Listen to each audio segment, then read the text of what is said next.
Assalamualaikum warahmatullahi wabarakatuh. Kami dari kelompok 2 akan mempresentasikan makalah kami yang berjudul Dasar Filosofis Pendidikan Karakter dan Filosofis Pendidikan Karakter Ki Hajar Dewantara. Yang pertama akan disampaikan oleh Firda Syarifatunisa. A. Pengertian filosofis. Filosofis adalah istilah yang berasal dari kata dasar filsafat. Sedangkan filsafat berasal dari dua patah kata bahasa Yunani yaitu philos dan sophia. Secara etimologis, philos berarti cinta, sedangkan sophia berarti kebijaksanaan atau kepahaman yang mendalam. Pengertian filsafat menurut bahasa artinya cinta terhadap kebijaksanaan. Dalam kajian filsafat tentu tidak dapat dilepaskan dari tema sentral filsafat, yaitu teori hakikat, teori pengetahuan, dan teori nilai.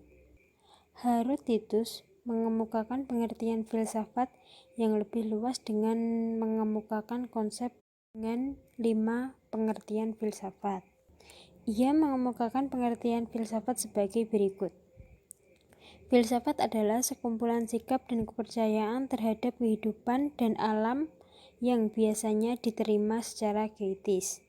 2. Filsafat adalah suatu proses kritik atau pemikiran terhadap kepercayaan dan sikap yang sangat kita junjung tinggi.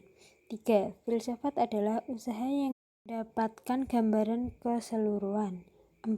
Filsafat adalah analisa logis dari bahasa sastra, penjelasan tentang arti kata dan konsep. 5.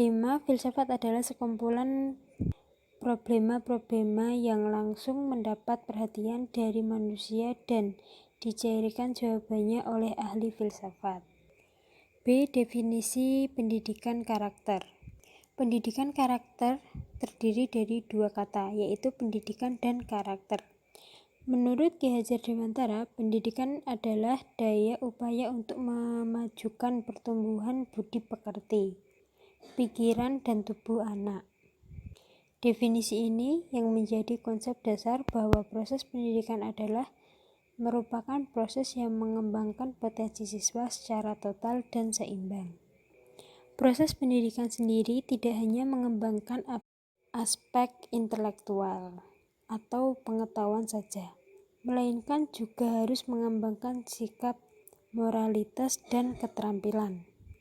Dan arti karakter itu sendiri adalah karakter secara harfiah berasal dari bahasa Latin karakter, yang antara lain berarti watak, tabiat, sifat-sifat, kejiwaan, budi pekerti, kepribadian atau akhlak. Karakter adalah sifat kejiwaan, akhlak, atau budi pekerti yang menjadi ciri khas seseorang atau sekelompok orang. Maka, pendidikan karakter dapat diartikan sebagai sistem yang menanamkan nilai kepada peserta didik, yang mengandung komponen pengetahuan, kesadaran individu, tekad, serta adanya kemauan dan tindakan untuk melaksanakan nilai-nilai, baik terhadap Tuhan, diri sendiri, maupun sesama manusia. Kemudian C. Filosofis pendidikan karakter dan aliran filsafat dalam pendidikan. Filsafat sebagai hasil pemikiran para filosof yang objeknya adalah permasalahan hidup di dunia. Dan proses perkembangannya telah melahirkan berbagai macam pandangan. Berbagai macam pandangan dalam filsafat tersebut ada kalanya saling mendukung serta saling menguatkan, dan ada kalanya juga saling bertentangan dan saling berlawanan antara yang satu dengan yang lain, walaupun objek yang dikaji adalah sama.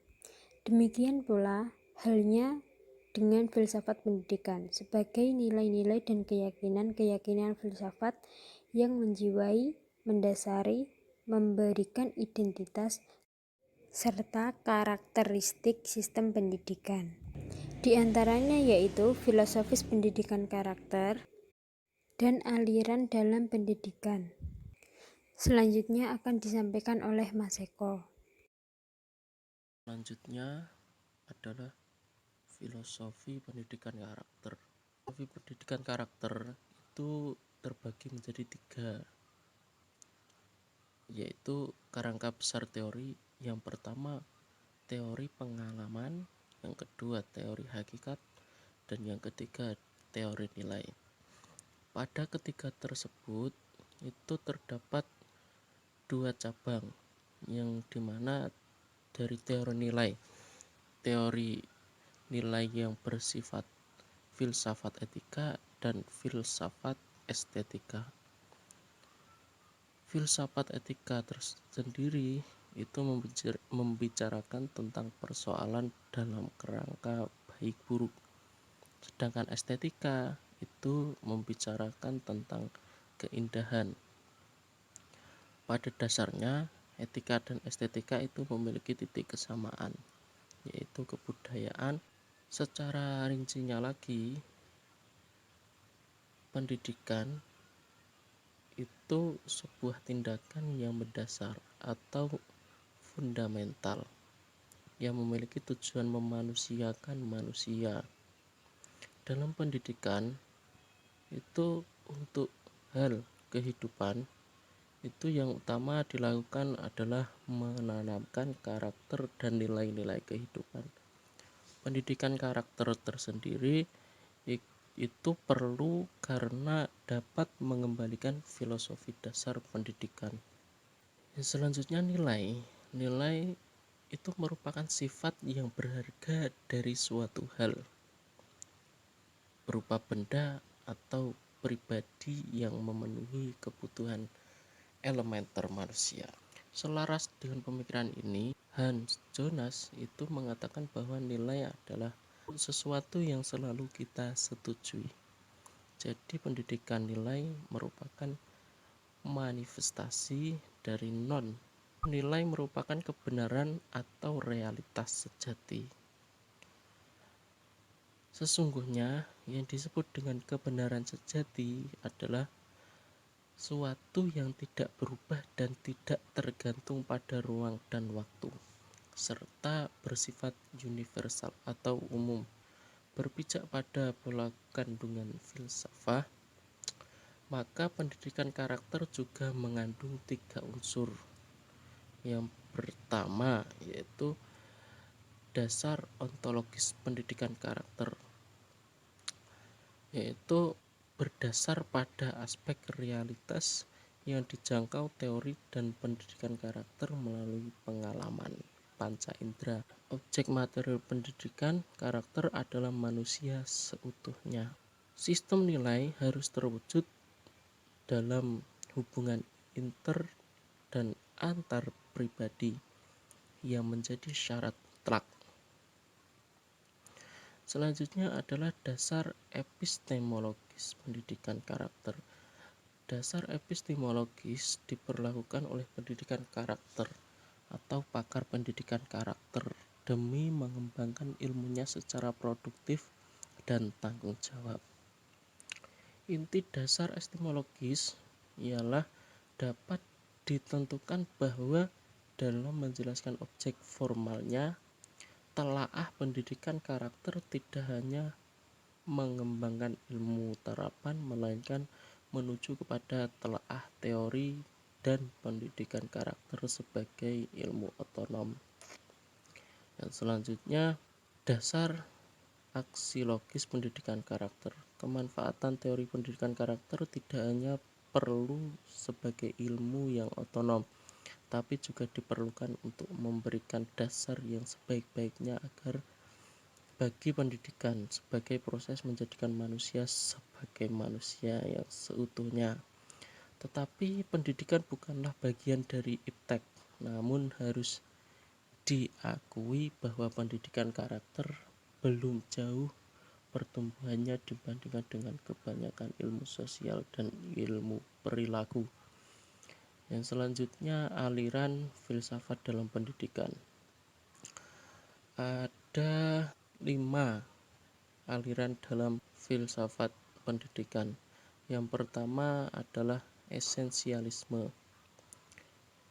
Esensialisme itu dalam hal pendidikan didasari oleh pandangan humanisme yang merupakan reaksi tahap hidup yang terlalu mengarah kepada keduniaan, serba ilmiah.